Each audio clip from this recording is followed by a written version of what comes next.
Strangers on a Train is one of Hitchcock's great films.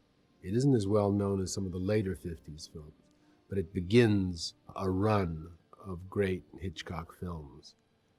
He seems particularly engaged in this film. Everything, all the juices are flowing.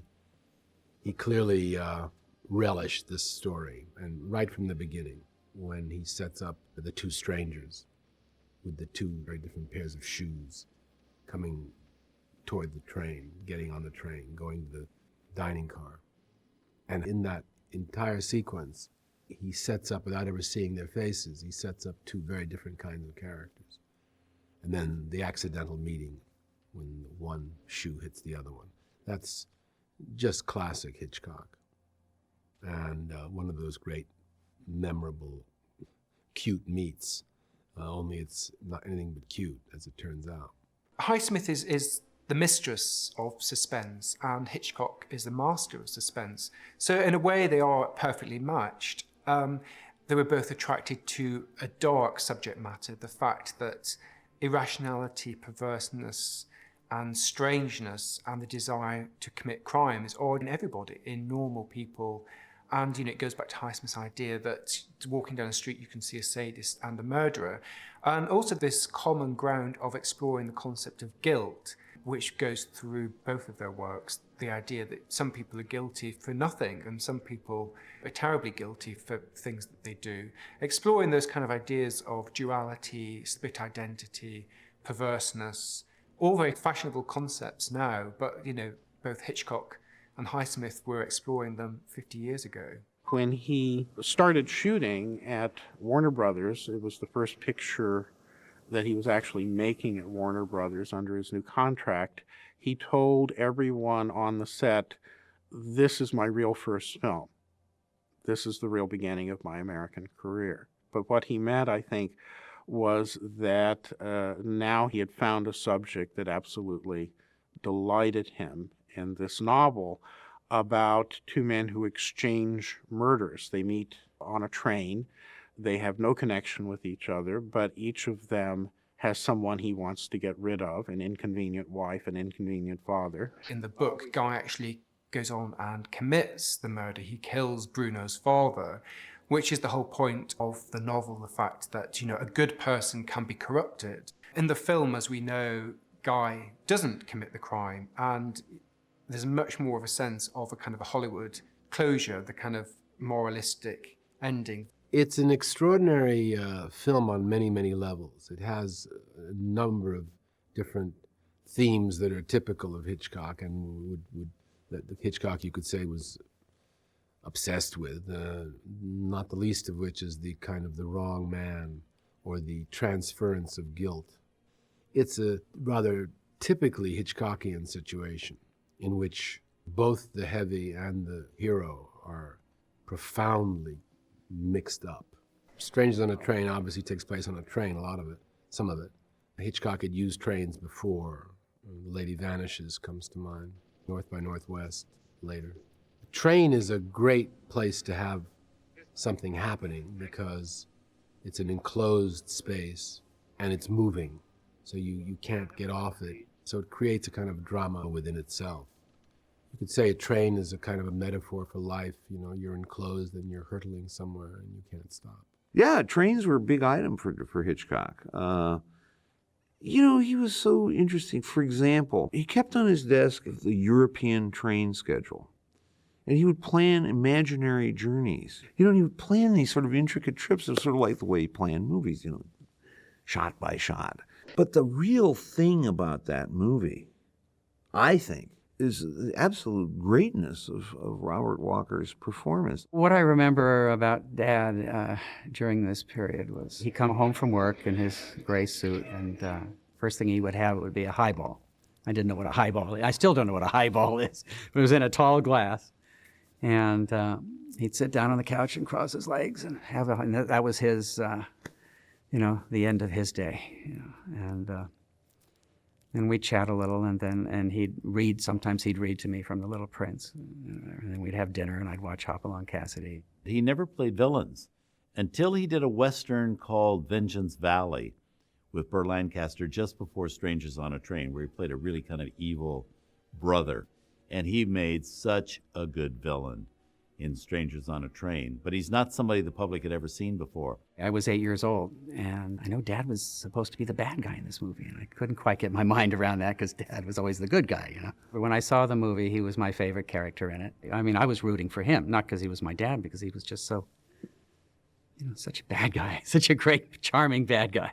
The weakness, the implicit weakness of Farley Granger in the role plays perfectly off of the obsessive drive of Bruno to work this thing out. And I think he's a perfect foil for Bruno. I mean, he's a handsome man, but there's a slight air of weakness about him. The studio called me and said, Hitchcock wants to see you, go out to his house. So I went out to Bellagio Drive, and he invited me out on the terrace and he said, sit down and have a drink. And he said, I want to tell you a story. And he told me Strangers on a Train. And he said, do you like it? And I said, oh my God, I think it's terrific. And he said, well, you start working Monday in Washington, D.C. And I said, oh, that's sensational. But who's going to play Bruno? And he said, Robert Walker. And I said, Walker? Oh, that's so interesting. My father had, I don't know whether it was a good luck charm or what, of making an appearance in every movie. And I think it all started in England when they would do crowd scenes and everybody on the set would have to be in the crowd scene. Well, on Strangers on a Train, we thought it would be fun if I would direct him, which took exactly 3 minutes, because all he had to do was walk up carrying a cello onto a train. And we did it, and that was it. Again, this is another movie with great character people, Leo G. Carroll and Marion Lorne, who went on to have a great success on television in the Mr. Peepers television series, and Pat Hitchcock again, Laura Elliott, who played Miriam, who gets killed in it. Just a wonderful, wonderful supporting cast. And their parts aren't large. They're very small parts, those character people, but they're so vivid and you remember them so distinctly. I was at the Royal Academy of Dramatic Art, and I was going to stay in London or in England and go into repertory theater. But then my father said to me that there was a really good part in his next movie, and that was Strangers on a Train. It was what I would call basically comic relief in the middle of all the trauma that's going on. And I think one of the nicest things was working with Leo G. Carroll, who played my father. And that was just a lot of fun. We enjoyed that. My mom's character on Strangers on a Train, I enjoy watching because there is a little bit of her in that character where she will speak her mind. She has the fun to her. She has the wit and is really not afraid to say whatever she feels she needs to say, which reminds us a lot of her still to this day. My memories of Ruth Roman are I got on very well with her. We became very good friends, and we used to go down to Palm Springs on weekends. And I had a great time with her. And I'd known Farley Granger for years and years and years. Marion Lorne gives a great performance as Bruno's mother. That's one of the great movie performances again. And you can sort of see where he comes from when you meet her completely daffy mother. Hitchcock loved to subvert the idea of mom and apple pie. Hitchcock never plays a middle-aged woman as anything but a monster. And, this is perhaps, in a way, the most monstrous of them because she's as crazy as Bruno. I feel that people like that who are truly psychopaths often do have a very strong relationship with their mother. And the reason why mothers are so responsible for this very often is because they won't let go. I mean, could anything have moved her away from her son? Could you tell her anything that would have made a difference? Those are all great things that are so uniquely Hitchcock that are not showing off as much as they really add to the effectiveness and the off-kilter feeling of the story. My very favorite part of the movie, I think, was when the first time you see him in the amusement park and all that foreplay before he murders her. And when he comes to the strong man machine, looks at his hands and there's some power there, and he takes the sledgehammer and whacks it. You just got this sense of foreboding, and you knew this was going to happen, but you didn't know exactly how. But you knew what would happen because he was too insanely intent on what he was about. You got right away that this man, after he popped that little kid's balloon, you just knew that he was capable of anything. With that one line of dialogue, he was able to communicate that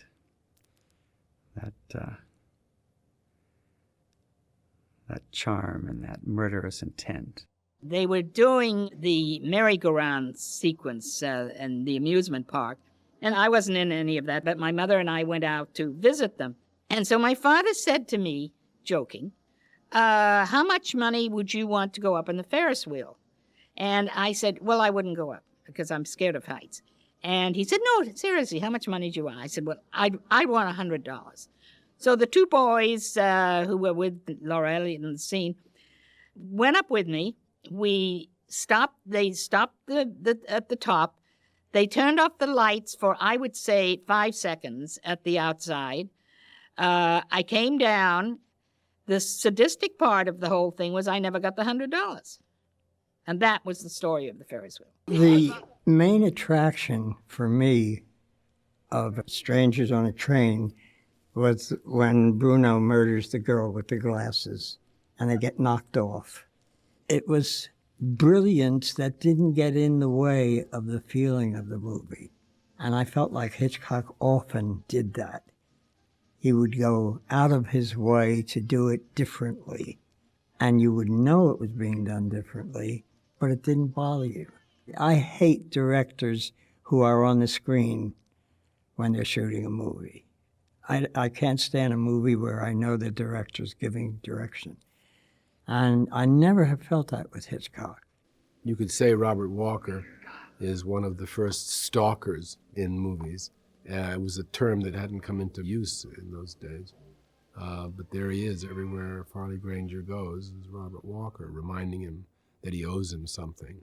He owes him his freedom. I thought the sequence where he's discussing murder and murderers with the two elderly ladies, and then he puts his hands around one's neck in order to demonstrate something, and then loses control and starts to kill her.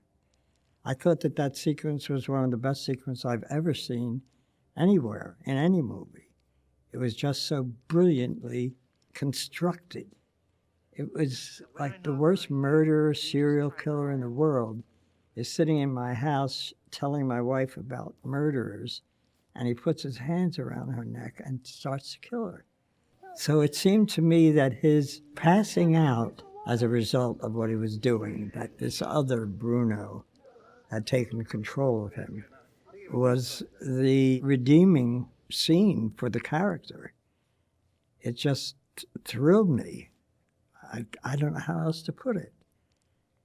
The movie is so full of those things, those moments that you don't expect. I remember Hitchcock saying to me that it was the one sequence as a director that absolutely befuddled him. He had tons and tons of footage of this tennis match, and cutting it, getting it into a shapely order for his film drove him crazy because Hitchcock was a guy who really liked the storyboard every shot, and used to say, well, I don't even like going out and shooting the movie. I've already shot it in my head, and I've already drawn it out on storyboards and all that stuff. So shooting it is almost an irrelevancy to me. He said, I just want people to appear in the shot where I've imagined that they should appear, and I don't want them to argue with me. And I think Hitchcock really thought that once you get on the set or on the location, the only thing that can happen to you is something bad. Somebody's going to upset his calculations. Part of the ambiguity and subversiveness of Hitchcock's movies is that he plays with the audience's emotions. Somebody who's thwarted in their desires and is trying to break through is something Hitchcock knows the movie audience will relate with and will usually root for them, even if they're wrong, as is clear in that sequence with the lighter. You cannot help but put yourself in his place. That's me, and I got to get that lighter. That's a great Hitchcockian moment because it brings Bruno with all his grandiose plans for the perfect crime down to some kind of very primitive, basic human level. And honestly, I guess you could say that the things that are likely to screw up the perfect crime or the maybe not perfect, but nearly perfect crime, are always going to be some kind of little human moment, that prevents the perfect crime from being perfect. And I think that's a great example of that. The ending of Strangers with this merry-go-round out of control was designed by Hitchcock, who had an excellent sketch artist, storyboard artist, working with him for the first time on that film named Minter Hubner. Hitch told me that one of the few times he was ever really terrified on a shoot was the shot of the little man crawling under the carousel while it's out of control, that was real. And Hitch said, my palms sweat when I even think about it, that I even did that, but he did.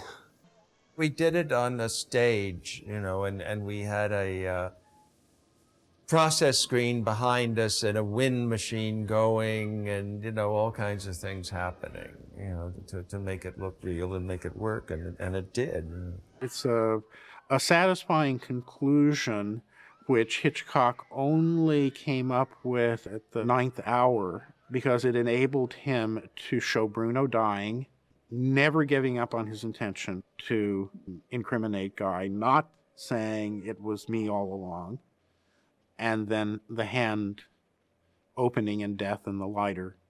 The music score of a film was extremely important to Alfred Hitchcock. He almost heard it before it was written. And I think when he worked with the composers, he was very, very respectful because they had a language that he didn't know. He couldn't read music.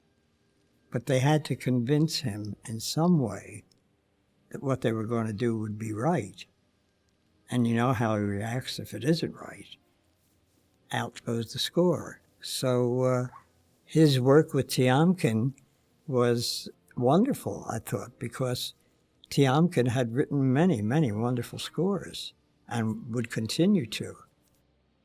Dmitri's music for Strangers on a Train was definitely one of his finer scores because of the variety. Hitchcock had asked Dmitri to use popular songs for the merry-go-round scene, which he felt would contrast with the sinister and very dark subject that was actually portrayed on the picture. Tiomkin was one of the top composers in Hollywood. And Hitch's feeling was by the time you get to sit in his office and talk with him, you know what you're doing. So I'll trust you, which was a wonderful, wonderful way for a director to be. We don't have that anymore. This is the beginning of a long collaboration between Alfred Hitchcock and Robert Burks. Almost all of the great American Hitchcock films were shot by Robert Burks, and they developed a language and a look together which just got more extraordinary in each successive film. Robert Burks was nominated for Strangers on a Train, but I think, to me, the big disappointment was that Hitchcock was not and should have been. But I think the biggest disappointment to me is that Robert Walker wasn't nominated, because he could have actually been nominated in the Best Actor or Supporting Actor category for that performance. I mean, they could have snuck him in as supporting actor, and he was sensational. And he was never nominated for an Academy Award and died that year. As I said, he had a problem with alcohol, although he never imposed it on us. We never saw him. And I guess one night, my brother and I were having a sleepover at some friend's house. And I remember saying goodbye to Dad. He was in bed. He wasn't feeling all that well. And we were saying goodbye to him. And see you tomorrow. And apparently that night, he tied one on and got a little out of control. I'm not sure how, but our nurse called in his psychiatrist to come. She needed some help because he just was out of control. And so the psychiatrist came and gave him an injection, I think, of something. They didn't know in those days you don't give a serious depressant to somebody who's dead drunk. And it just shut down his system. And they called in the fire department, and when they tried to resuscitate him, and they couldn't, he just stopped breathing. I think I'm very fortunate that I had a father who did work that if he were alive today, I know he would be proud of, but that I'm proud of for him, I mean, that's a gift.